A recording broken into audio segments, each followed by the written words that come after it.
one. All right, today we're gonna bring a hitch, and this is like a 2-inch hitch if you guys can see it. Now there's a couple options you have.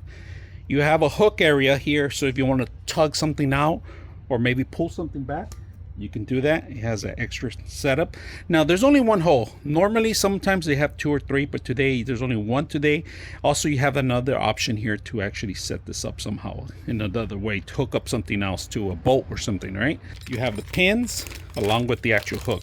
Now, recommendation is if you're gonna have something valuable, maybe add a lock into it. All right, so we're gonna set this up just so you guys can see how it looks. Add your ropes, pretty much anything you want on it.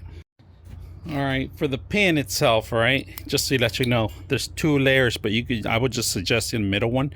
This is to keep it stabilization. And actually it's not gonna lock it in, so you're gonna hear some wobbling on it. All right, just so on our truck we got the pins. All right, truck goes in here 2-inch, like I said. It's gonna rattle, but you got this strong pull here and 2-inch point. All right, here's the final product, if you guys can see. So you got that extra pull in here, 2-inch for the top, so you could actually add anything you want that's 2-inch. All right, bolt, trailer, pretty much anything. Hooks up here on the bottom. All right, and then you got the slant.